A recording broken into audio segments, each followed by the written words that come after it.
Okay, let's be real for a sec. We all mess up sometimes, right? Oh, absolutely. It's like you say the wrong thing, or you completely blank on someone's birthday, or, You spill coffee on a brand new rug? yeah, exactly. It happens to the best of us. Yeah, Just part of being human, right? it is. But the real question is, what do you do after you mess up? How do you actually make things right? That's where the art of the apology comes in. It really is. And that's what we're going to be diving deep into today. How to craft apologies that actually work. The kind that can help smooth things over and even strengthen your relationships. You know, it's interesting because apologies can be so much more than just a quick fix. Oh, yeah, absolutely. They're a way to mend relationships, rebuild trust, and they can even reduce stress for everyone involved. It's like emotional duct tape for your relationships. I love that analogy. So, for this deep dive, we're going to be taking cues from a really insightful episode of the podcast, English Made Easy. Oh, yeah, that's a great one. They actually break down the art of writing apology letters. But the principles they talk about, we can really apply those to all sorts of situations. Definitely. And we'll be going beyond just the what to say. We're going to explore the why behind it. Okay. It's like understanding the psychology of an effective apology. Why do certain phrases work better than others? How do you convey genuine remorse in a way that actually resonates with people? All right, so let's start with the basics. In our crazy busy world, why even bother with apologies? Isn't a quick sorry enough these days? Well, I'd say not really. Apologies are actually crucial for building healthy relationships. And that goes for both personal and professional relationships. Right. They're a way to show empathy. They help you acknowledge the impact of your actions, and they demonstrate a willingness to repair any damage that you might have caused. I mean, think about it. Let's say you accidentally damage a friend's prized possession. Oh, that's the worst. Would a simple "my bad" really cut it? Probably not. You want to show them that you understand the value of what was lost and that you're truly sorry for what happened. So it's more like an investment in the relationship than just a quick fix, right? Exactly. And there's actually a fascinating psychological angle to this, too. Studies have shown that apologizing can reduce stress. And not just for the person receiving the apology, Oh, interesting. but for the person giving it as well. Oh, wow. For the person apologizing, it can help alleviate feelings of guilt and shame. And for the person on the receiving end, it can make them feel heard and validated. So it's really a win-win situation. Yeah, it is. Okay, so we know apologies are important, but how do we actually craft one that works, one that really hits the mark? The English Made Easy episode outlines a really helpful formula for what they call a killer apology. Oh, I like that. And they break it down into 3 key components: acknowledgement, expression of regret, and offering to make amends. But of those 3, which do you think is the most important? That's a tough one. I mean, I think all 3 are essential, but if I had to pick just one, I'd say the most crucial is probably acknowledgement. Being really specific about what you did wrong. That's the foundation of a strong apology. It shows that you've taken the time to understand the impact of your actions and that you're really taking responsibility for them. So don't just throw out a vague sorry about that. Really pinpoint what you messed up on, right? Exactly. So instead of saying, sorry, I messed up your presentation, you could say something more specific like, I am so sorry that I spilled coffee all over your notes right before your big presentation. Perfect example.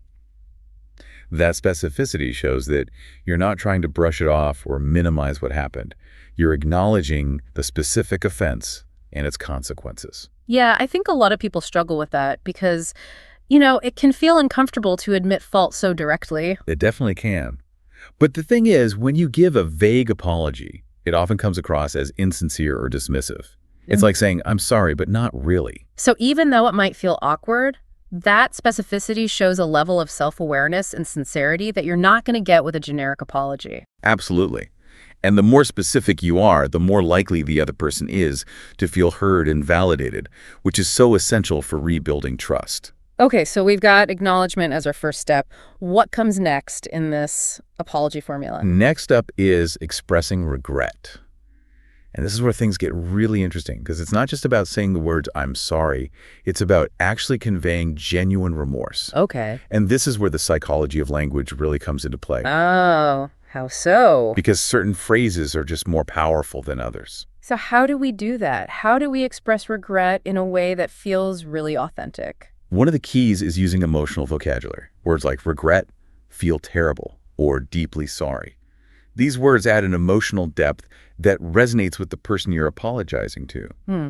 It shows them that you're not just going through the motions, you actually feel bad about what happened. It's like saying, I messed up, and I'm not just saying sorry to get it over with. I'm really bummed about it, and I feel awful about how it impacted you. Exactly. And this is where a lot of people miss the mark. They get so focused on explaining their actions or trying to downplay the situation that they forget to simply express genuine regret for the harm they caused. So it's not about making excuses or justifying your behavior. No, not at all. It's about owning your mistakes and expressing sincere remorse for the impact those mistakes had. Precisely. It's about acknowledging their feelings and validating their experience. Okay, so we've got acknowledging the offense and expressing regret. What's the final piece of this apology puzzle? The final piece is offering to make amends. And this is important because apologies aren't just about words. Actions speak volumes. Oh, yeah. It's about showing that you're willing to go beyond just saying you're sorry and actually take steps to repair the situation. So it's like, I messed up, I feel terrible, and D, I'm going to do whatever I can to make things right. Exactly. But it's important to make sure that your offer to make amends is actually genuine and meaningful, something that truly addresses the harm that was caused. So what are some examples of making amends that go beyond just saying, I'll try to do better next time? Well, it really depends on the situation. But let's say you missed a deadline at work. You could offer to work late to catch up or maybe take on some extra tasks to help relieve your colleague's workload. Okay, that makes sense. Or, if you forgot a friend's birthday, you could offer to take them out for a belated celebration. Or maybe plan a special outing that's really tailored to their interests. It's really about showing them that you're truly invested in making things right. Exactly. Not just offering a quick fix or, another generic apology. And sometimes even a simple gesture can go a long way, like offering to help with a chore or just spending some quality time with them. Okay, so we've got acknowledging the offense, expressing regret, and offering to make amends. The 3 pillars of a solid apology.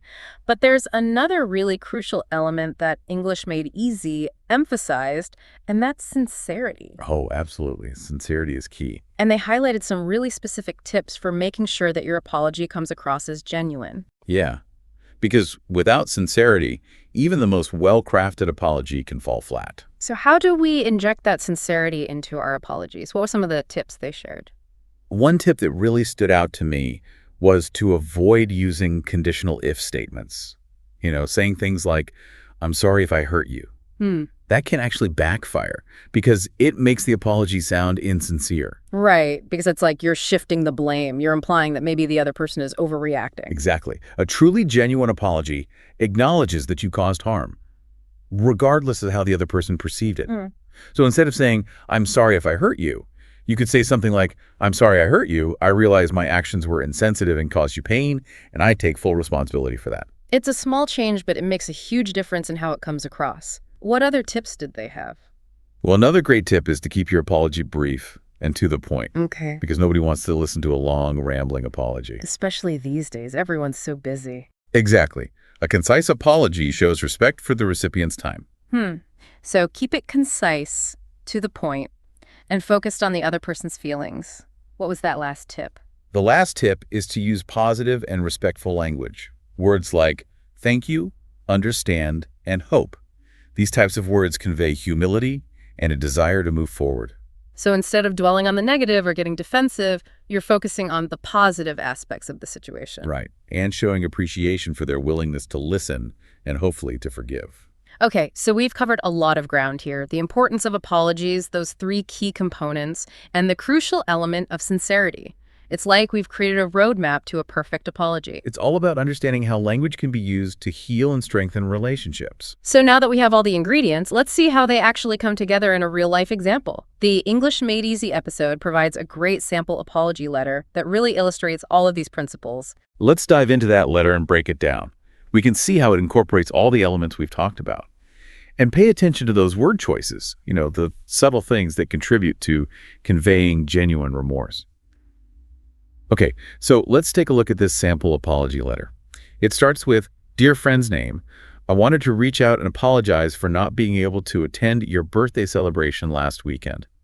Okay, so right from the start, we see that acknowledgement of the offense, and it's very clear and specific. No beating around the bush, right? Exactly.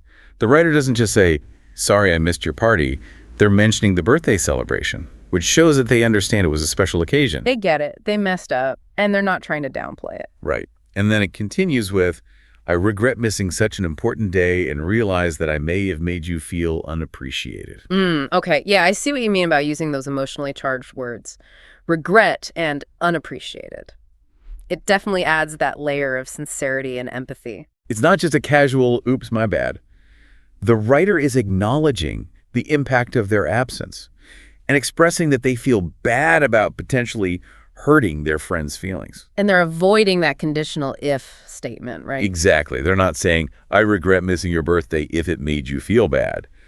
They're owning their mistake and acknowledging those potential hurt feelings without making it conditional. It's like, I understand that this was a big deal for you and I messed up. No ifs, ands, or buts about it. Right. And then the letter goes on to say, I'm truly sorry for any disappointment I caused. Again, emphasizing that remorse, taking full responsibility. They're not making excuses or trying to shift the blame. They're owning their mistake and expressing sincere regret for the consequences. Okay, so we've got the acknowledgement and the regret, and now the letter moves into offering to make amends. It says, I'd love to make it up to you if possible. Maybe we could meet for coffee soon to celebrate together. Please let me know if that works for you. This is a great example of a concrete and thoughtful offer to make amends. It's not just a vague promise to do better next time. They're suggesting a specific plan to spend quality time together and celebrate the occasion they missed. Yeah, I like how it's phrased as a suggestion too. Please let me know if that works for you. They're being respectful of their friends' feelings and preferences. Exactly. It shows that they're genuinely interested in making amends in a way that's comfortable for their friend, not trying to force anything on them. And then the letter wraps up with, thanks for understanding, and I hope to see you soon. There's that positive and hopeful language we talked about.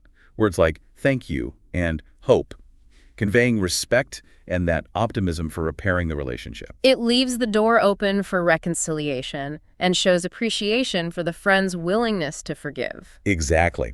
This sample letter is a great example of how all those elements we've discussed come together to create a sincere and effective apology. It's like a blueprint anyone can follow to say, I'm sorry, in a way that actually makes a difference. Remember, crafting a good apology is a skill you can learn and practice. It's not just about magic words. It's about understanding what makes a genuine apology tick. So far, we've been talking about written apologies. But what about those times when you need to apologize in person or over the phone? Does this formula still apply? That's a great question, and that's where things get even more interesting. While the core principles are the same, there are some extra layers to think about when you're delivering an apology verbally. Ooh, I'm intrigued. What kind of layers are we talking about? Well, think about body language and tone of voice. Those play a huge role in conveying sincerity. Think about it.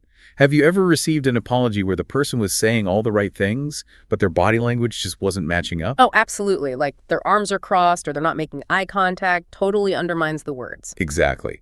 In a face-to-face or phone apology, those nonverbal cues are just as important as the words themselves. So maintaining eye contact, using a sincere tone of voice, having an open posture, those things can make or break the apology. They really can. They communicate volumes about how sincere you are. Okay, so nonverbal communication is key. What other factors do we need to consider when we're giving a verbal apology? Well, timing is crucial. Sometimes you need to give the other person some space before you apologize. If they're really upset, apologizing right away might not be the best approach. Right. Like trying to have a rational conversation with someone who's still fuming, it's probably not going to go well. Exactly. Giving them some space to process their emotions shows that you respect them and their feelings. It shows that you're not just trying to brush things under the rug. It's not just about what you say and how you say it, but when you say it. Timing is everything. What other nuances are there? Another crucial element is being prepared to really listen. To listen and respond to the other person's perspective. Because a true apology is a two-way street. It's not just about saying your piece and hoping they accept it. It's about being present in that moment, listening to what they have to say, and responding with empathy. Exactly. It might be to clarify some things, answer questions, or even acknowledge that you didn't fully understand the impact of your actions. It's like saying, I'm here to listen and understand, not just to defend myself. Exactly. A sincere apology involves being willing to be vulnerable, to acknowledge that you might not have all the answers, So along with those core components of a strong apology, we've got to consider body language, tone of voice, timing, and active listening. It's like taking those basic ingredients and adding a whole new dimension. And it creates a deeper level of connection. Verbal apologies definitely add a human touch that you don't always get with a written apology, but I imagine they can be a lot more challenging, especially if you're put on the spot. It takes courage, for sure, and a willingness to be vulnerable. But the payoff can be huge.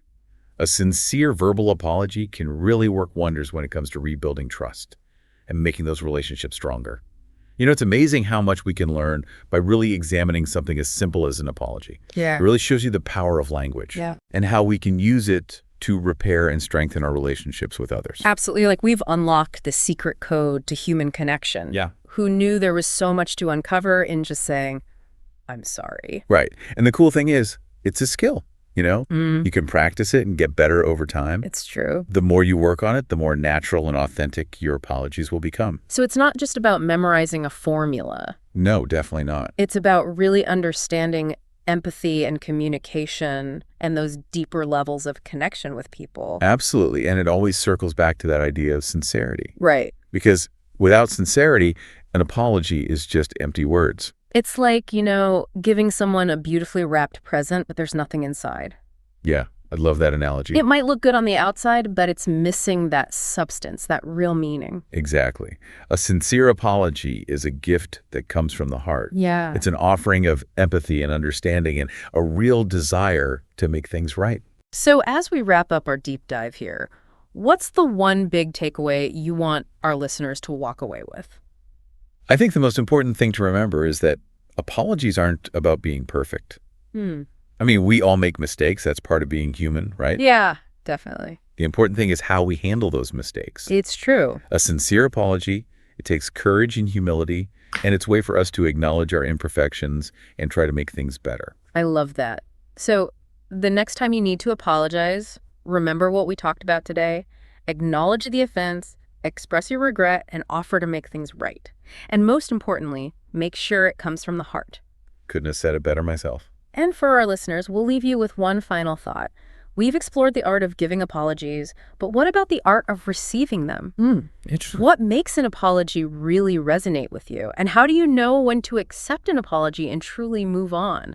Something to think about as you navigate your own relationships. That's a great point. Thanks for joining us for this deep dive into the art of the apology. It's been a pleasure. Until next time, keep learning, keep growing, and keep those apologies sincere.